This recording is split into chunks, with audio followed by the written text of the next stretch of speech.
आपको पिछली कक्षा में मैंने ये बताया था कि ए स्क्वायर माइनस बी स्क्वायर का रूप हो तब हम गुणनखंड कैसे करते थे। आज मैं आपको दूसरा टाइप लेके आया हूं और वो टाइप का है कि अगर आपका प्रश्न ए क्यू प्लस बी क्यू के रूप का प्रश्न हो या ए क्यू माइनस बी क्यू के रूप के प्रश्नों का गुणनखंड ज्ञात करना, गुणनखंड करना। तो आपको या तो ए क्यू प्लस बी क्यू के रूप में दिया होगा प्रश्न या ए क्यू माइनस बी क्यू के रूप के प्रश्न होंगे। तो ऐसे हम प्रश्नों के गुणनखंड कैसे ज्ञात करते हैं ये देखेंगे। अगर बेटा सपोज दैट मान लिया कि ए क्यू प्लस बी क्यू के रूप में आ गया प्रश्न, अगर आपका प्रश्न ए क्यू प्लस बी क्यू के रूप का है तो क्या करना है कि ए क्यू प्लस बी क्यू का हमेशा फॉर्मूला या इसका गुणनखंड हमेशा ऐसा होता है। क्या करते हैं, ए प्लस बी दूसरे कोष्टक में करते हैं ए स्क्वायर माइनस ए बी और प्लस में बी स्क्वायर। और यदि आपका इस रूप का प्रश्न है ए क्यू माइनस बी क्यू के रूप का है प्रश्न, तो क्या करना है कि ए क्यू माइनस बी क्यू का जो गुणनखंड या सूत्र जो होता है वो क्या होता है, ए माइनस बी और दूसरे पुस्तक में होता है ए स्क्वायर प्लस ए बी और प्लस में बी स्क्वायर। ठीक है, तो आज हम ऐसे ही रूपों के प्रश्नों को हल करना सीखेंगे कि कैसे हम इन प्रश्नों के गुणनखंड ज्ञात करते हैं। जैसे मान लिया कि सपोज दैट एक मैंने छोटा सा प्रश्न लिया, मैंने आपको लिखा कि 27 माइनस एक्स क्यूब के गुणनखंड करो, के गुणनखंड करो। आपको प्रश्न ए दिया गया 27 माइनस एक्स क्यूब के गुणनखंड करो। तो आपको गुणनखंड बेटा कैसे करना है, सबसे पहले हल लिखना है। हल में क्या करना होता है, जो प्रश्न दिया गया है उसको आप उतार लीजिए 27 माइनस एक्स क्यूब। अब आपको बेटा क्या करना है, इससे पिछले सवालों में मैंने ये बताया था आपको कि जब ए स्क्वायर माइनस बी स्क्वायर का रूप बनाना होता है तो हम पहले पद का वर्गमूल निकालते थे, दूसरे पद का भी वर्गमूल ज्ञात करते थे, फिर बारी बारी से उनका वर्ग कर देते थे। यहाँ पर आपको क्या करना है, जब घात में 3 हो तो यहाँ पर हमें क्या करना है बेटा कि जब कभी भी ए क्यू प्लस बी क्यू के रूप का हो प्रश्न या ए क्यू माइनस बी क्यू के रूप में प्रश्न बनाना हो तो आपको क्या करना है, सबसे पहले पहले पद का घनमूल निकालेंगे, फिर दूसरे पद का घनमूल निकालेंगे, उसके बाद बारी बारी से घन कर देंगे।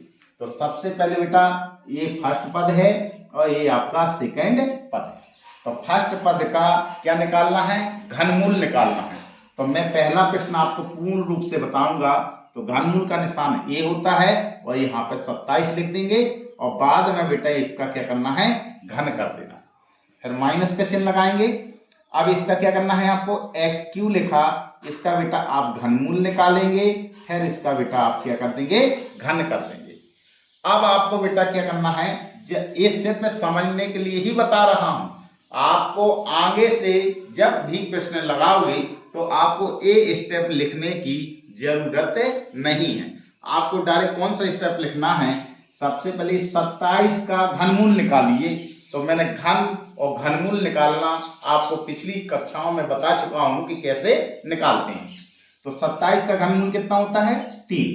फिर उसके बाद आपको क्या करना है, घन करना है, माइनस का चिन्ह लगाएंगे, एक्स क्यू का घन निकालेंगे तो कितना हो गया, एक्स अकेला और घात में कितना लिखा है, 3। अब ए प्रश्न आपका इस रूप में बन गया है। किस रूप में बना है, ए क्यू और माइनस बी क्यू के रूप का प्रश्न बन गया है। अब आप जानते हैं यहाँ जगह नहीं है तो मैं यहाँ आपका कर दे रहा हूं। तो आप जानते हैं कि ए क्यू और माइनस बी क्यू कितने के बराबर होता है, ए माइनस बी और दूसरे कोष्टक में होता है ए स्क्वायर और प्लस ए बी और प्लस में बी स्क्वायर। ये सूत्र के रूप में आप इसको याद रख लीजिए कि जब कभी भी ऐसे रूप का हो तो सूत्र आपको ए लगाना। अब आप यहाँ पे जरा देखेंगे कि ए के स्थान पे क्या लिखा हुआ है, ए के स्थान पे 3 लिखा है, तो यहाँ पे आप लिख देंगे 3 का होल क्यूब, और बी के स्थान पे कितना लिखा है, x लिखा है, तो यहाँ पे लिख देंगे x का होल क्यूब। अब बस इनको रखते जाइए। ए के स्थान पे क्या रखा है 3, तो 3 लिख दीजिए, माइनस का चिन्ह है। बी के स्थान पे क्या लिखा है x, तो x लिख दीजिए, कोष्टक लगाइए। ए स्क्वायर यानी 3 का स्क्वायर कर दीजिए, तो 3 स्क्वायर, फिर प्लस का चिन्ह।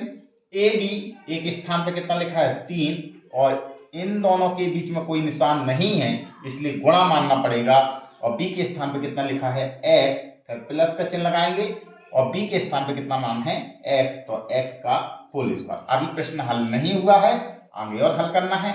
3 माइनस एक्स, अब 3 का स्क्वायर, स्क्वायर का मतलब 3 का 2 बार गुणा, 3 गुणा 3, 3 त्रिका 9, फिर प्लस का चिन्ह, 3 का गुणा x में करेंगे तो 3x, और प्लस में x स्क्वायर। बस इस तरीके से हम बेटा ऐसे रूपों के गुणनखंड ज्ञात कर सकते हैं। इस प्रश्न को आप ऐसा भी कर सकते थे, क्या करना है कि इनमें कितना कॉमन दिखाई दे रहा है माइनस, तो x माइनस के 3 हो जाएगा। जब भी बेटा माइनस कॉमन लेंगे तो हमेशा नियम ये होता है कि जो प्लस का है वो माइनस कर दो और माइनस वाले को प्लस कर दो। तो यहाँ पे मैंने माइनस लिया कॉमन, और यहाँ पे x की सबसे पहले बड़ी घात देखिए, तो बड़ी घात कितना लिखा है x स्क्वायर, फिर उससे छोटी तो कितना लिखा है 3x, फिर आपका x में एक भी घात नहीं, तो फिर कौन सा पद है वो 9। तो आप इस प्रश्न को ऐसे भी हल कर सकते थे, लेकिन ये जरूरी नहीं कि आप ऐसा करें, ठीक है, वो आपकी इच्छा है कि आप यहाँ तक कर भी सकते हैं और नहीं भी कर सकते हैं। तो मान लीजिए कि मैंने एक आपको एग्जाम्पल दिया कि सपोज डेट आपको प्रश्न ऐसा दिया गया है कि 27x³ / 64 और माइनस का चिन्ह लिखा हुआ है, और यहाँ पर लिखा है 125y³ और बटे में 8। ऐसा प्रश्न दिया गया है और आपसे कहा गया कि इसके गुणनखंड करो। क्या करना है कि गुणनखंड करो, गुणनखंड करो। तो आप क्या करेंगे, सबसे पहले ऐसे प्रश्न को आप दोनों में से किसी एक रूप के रूप में प्रश्न को बनाएंगे, लेकिन आप उसी रूप में बना सकते हैं। अगर यहाँ पे माइनस लिखा है तो माइनस वाला रूप बनेगा, अगर यहाँ पर प्लस लिखा है तो आपको बेटा प्लस वाला रूप ही बनाना पड़ेगा। तो इससे पहले मैंने माइनस वाला आपको बताया है, जी मैं आपको प्लस वाला बताने जा रहा हूँ। अब देखिए कैसे हल करते हैं। तो सबसे पहले आप प्रश्न को हल करते समय इन प्रश्न को पहले उतार लिया करें। तो उतार लीजिए, 27x³ बटे में लिखा है 64 और प्लस ये कितना लिखा है 125 और y³ और बटे में 8 लिखा है। क्या करेंगे, सबसे पहले इस प्रश्न को आप इस रूप में अब आएंगे, इस रूप में अब आएंगे a³ और प्लस के b³ के रूप में अब आएंगे। आप इस रूप में आपको अब आना है। तो रूप में अब आने के लिए क्या करना होता है, सबसे पहले जो पहला पद है उसका आपको घनमूल निकालना है। तो ऊपर का घनमूल अलग निकालेंगे और नीचे का घनमूल अलग निकालेंगे, यानी कि ऊपर वाले को अंश कहते हैं और नीचे वाले को हर कहते हैं। तो अंश का घनमूल आप अलग निकालेंगे और हर का घनमूल अलग निकालेंगे। तो 27 का घनमूल निकालेंगे तो कितना होता है 3, और x³ का घनमूल निकालेंगे तो कितना होता है x। बटे का निशान लगा दीजिए, ये कितना लिखा हुआ है 64, तो 64 का घनमूल निकालेंगे तो कितना होता है 4, और पूरे में घात में फिर क्या कर देंगे घन कर देंगे। घनमूल निकाला और घनमूल के तुरंत बाद आपको क्या करना है घन कर देना है। ये प्लस का चिन्ह है तो प्लस लगाइए। 125 का घनमूल निकालेंगे तो कितना होता है 5, और y³ का घनमूल निकालेंगे तो कितना होता है y। फिर बटे का निशान लगाइए। 8 का घनमूल निकालेंगे तो कितना होता है 2, और फिर उसका बेटा आपको क्या करना है घन कर देना। अब आपको क्या करना है, जी किस रूप में बन गया आप जानते हैं, a इस रूप में बन गया। किस रूप में, a³ और प्लस b³ का रूप में बन गया है। और इसके लिए क्या फॉर्मूला होता है आप जानते हैं, ए क्यू प्लस बी क्यू हो तो मैंने आपको बताया कि क्या लगाना है आपको, ए प्लस बी और ए स्क्वायर और माइनस में ए बी और प्लस में वी स्क्वायर। बस इतना सा अंतर है। याद करने का तरीका क्या है, यहां प्लस लगा तो यहां प्लस लगाना है, बीच में हमेशा माइनस आएगा, अगल बगल के दोनों प्लस में ही आएंगे। ठीक है, अब आपको क्या करना है, इस रूप में जो ये प्रश्न दिया गया है इस रूप में आप बदल दीजिए, यानी कि ए और बी के स्थान पर मान रख दीजिए। तो ए के स्थान पर मान कितना रखा है, 3x/4 का होल क्यूब और प्लस बी के स्थान पर कितना लिखा है, 5y/2 का होल क्यूब, बराबर का निशान लगाएंगे।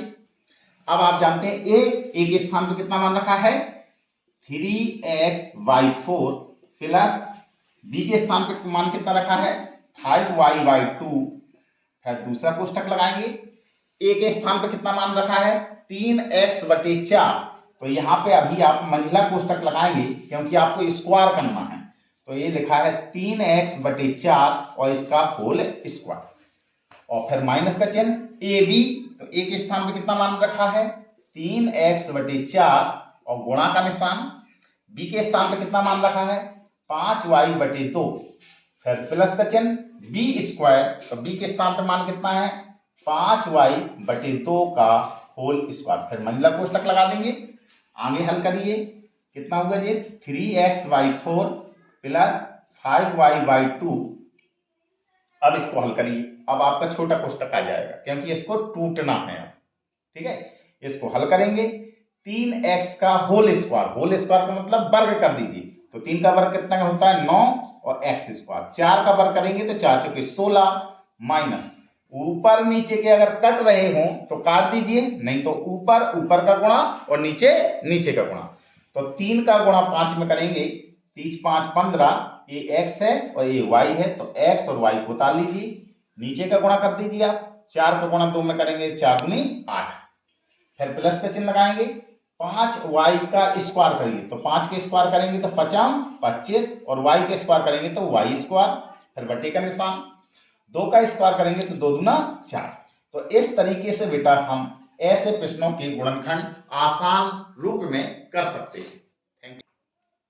तो यदि आपको ये मेरा वीडियो अच्छा लग रहा है तो इसको लाइक कीजिए, शेयर कीजिए और मेरे चैनल को सब्सक्राइब कीजिए। Thank you.